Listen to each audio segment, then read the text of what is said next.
কালী মন্দিরের সামনে ফের ভয়াবহ ধস। পুনর্বাসনের দাবিতে সামডিতে ইসিএল এর উৎপাদন ও পরিবহন স্তব্ধ।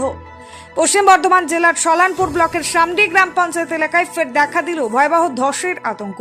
এবার ধস নেমেছে গ্রামের প্রায় ৩০০ বছরের প্রাচীন লহাট কালী মন্দিরের ঠিক সামনে। এই ঘটনায় ক্ষোভে ফেটে পড়ে সামডির গ্রামবাসীরা। নিজেদের নিরাপত্তা এবং স্থায়ী পুনর্বাসনের দাবিতে সোমবার সকাল থেকে ইসিএল কয়লা খনির উৎপাদন এবং পরিবহন ব্যবস্থা সম্পূর্ণ বন্ধ করে বিক্ষোভ শুরু করেন স্থানীয় বাসিন্দারা। গ্রামবাসীদের অভিযোগ, দীর্ঘ কয়েক বছর ধরেই সামডির এই বিস্তীর্ণ এলাকা ধসপ্রবণ হয়ে দাঁড়িয়েছে। গতকাল দুপুরে শতাব্দী প্রাচীন কালী মন্দিরের সামনের জমি হঠাৎ করেই বসে যায়। মন্দিরের পাশেই রয়েছে শ্মশানঘাট। ধসের ফলে সেই এলাকাটিও ক্ষতিগ্রস্ত হয়েছে। এই ঘটনায় গোটা গ্রাম জুড়ে তীব্র আতঙ্ক ছড়িয়ে পড়ে। বাসিন্দাদের দাবি, যে কোনো মুহূর্তে বড়সড় বিপর্যয় ঘটে প্রাণহানি ঘটতে পারে। এদিন বিক্ষোভে সামিল হয়ে গ্রামবাসী তথা স্থানীয় তৃণমূল নেতা জনার্দন মণ্ডল ইসিএল কর্তৃপক্ষের বিরুদ্ধে উদাসীনতার অভিযোগ তোলেন। তিনি জানান, এর আগে একাধিকবার ইসিএল আধিকারিকদের সঙ্গে বৈঠক করে পুনর্বাসনের দাবি জানানো হয়েছে। কর্তৃপক্ষ বারবার পুনর্বাসনের আশ্বাস দিলেও বাস্তবে তার কোনো প্রতিফলন দেখা যায়নি। ৩০০ বছর পুরনো মন্দির এবং শ্মশানঘাট ক্ষতিগ্রস্ত হওয়ায় গ্রামবাসীদের আবেগ ও নিরাপত্তা উভয়ই আজ সংকটে। অবিলম্বে পুনর্বাসন চাই, এই এক দফা দাবিতে খনিজের কাজ বন্ধ করে দেওয়া হয়েছে গ্রামবাসীদের দ্বারা। তাদের সব কথা, যতক্ষণ না পর্যন্ত ইসিএল কর্তৃপক্ষ স্থায়ী ও নিরাপদ পুনর্বাসনের লিখিত প্রতিশ্রুতি দিচ্ছে এবং কাজ শুরু করছে, ততক্ষণ উৎপাদন ও পরিবহন বন্ধ থাকবে। ঘটনার জেরে সামডি এলাকায় ব্যাপক উত্তেজনা রয়েছে। খবর লেখা পর্যন্ত ইসিএল কর্তৃপক্ষের পক্ষ থেকে কোনো প্রতিক্রিয়া পাওয়া যায়নি এবং এলাকায় পুলিশ মোতায়েন করা রয়েছে পরিস্থিতি নিয়ন্ত্রণে রাখার জন্য। Bureau report, son of Bengal, বাংলার খবর।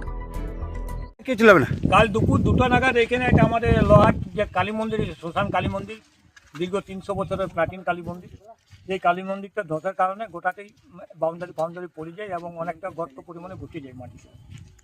এই মতো অবস্থায় আমরা লোহাট গ্রামবাসীরা টোটাল আতঙ্কের মধ্যে কাল থেকে দিন কাটাচ্ছি। এখনো পর্যন্ত ইসিএল এর আধিকারিকরা এখনো পর্যন্ত ঘটনাস্থলে কেউ আসে নাই। যদি ইসিএল মনে করে যে নিজেরা গা জড়ি মন মর্জি করে আমরা কোলেরই চালাবো, তাহলে ইসিএল ভুল ভাবছে। কারণ আমাদের সরকার জননেত্রী মমতা বন্দ্যোপাধ্যায় বলেছে জোর করে অধিগ্রহণ করে জমি যাবে নাই এবং মানুষকে শান্তি শৃঙ্খল বজায় রেখে ওরা কোলেরই চালাক, আমরা তাতে সহমত পোষণ করছি। এবং আমাদের শুধু গ্রামবাসীর পক্ষ থেকে একটাই ডিমান্ড আছে, লোহাট গাঁকে রিভ্যালিডেশন দিতে হবে, পুনর্বাসন দিতে হবে। পুনর্বাসন ছাড়া এর কোনো বিকল্প রাস্তা নেই।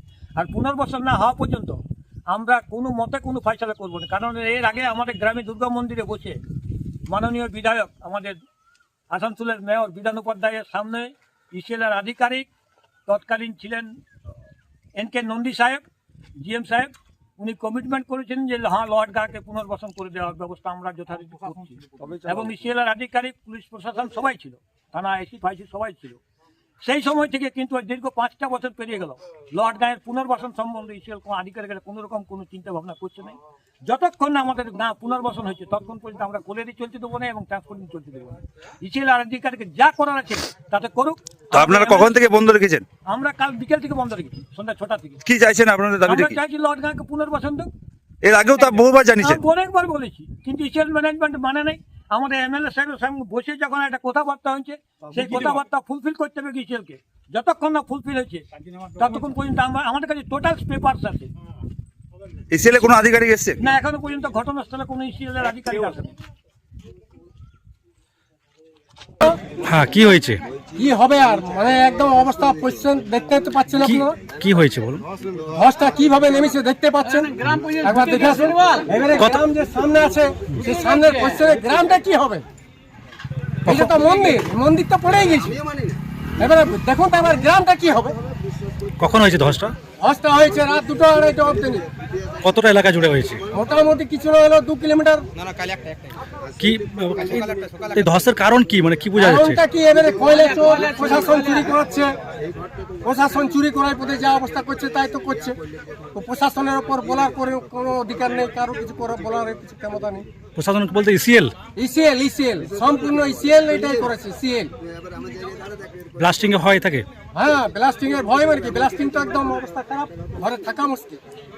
কি চাইছেন এখন? এখন পুনর্বাসন চাই, নাই তো আমাদের এই ইসিএল কে বন্ধ করার একটা পরিকল্পনা একদম আমাদের নিতেই হবে, কিছু করার নাই। এই জায়গাটা কি নাম ওটা? এই জায়গাটা হ্যাঁ এই জায়গাটা জায়গাটা শ্মশান কালী মন্দির, কোন এরিয়া? এটা আমাদের লোহাট এরিয়া। আপনার নাম? আমার নাম বিশ্বনাথ মন্ডল। নমস্কার, আপনারা দেখছেন সন অফ বেঙ্গল বাংলার খবর। সন অফ বেঙ্গলের মাধ্যমে প্রত্যেকটা খবর সবার আগে আপনাদের কাছে পৌঁছে দিই আমরা। সন অফ বেঙ্গলের প্রত্যেকটা খবর ফেসবুক, ইনস্টাগ্রাম এবং ইউটিউবের মাধ্যমে শেয়ার করা হয়। আমাদের ফেসবুক পেজ, ইউটিউব এবং ইনস্টাগ্রাম আপনারা দেখুন, ফলো করুন এবং শেয়ার করে দিন প্রত্যেক সংবাদ প্রেমীদের কাছে।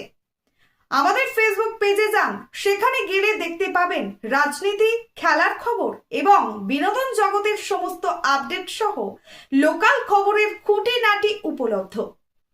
তাই সঙ্গে থাকুন, দেখতে থাকুন সন অফ বেঙ্গল বাংলার খবর।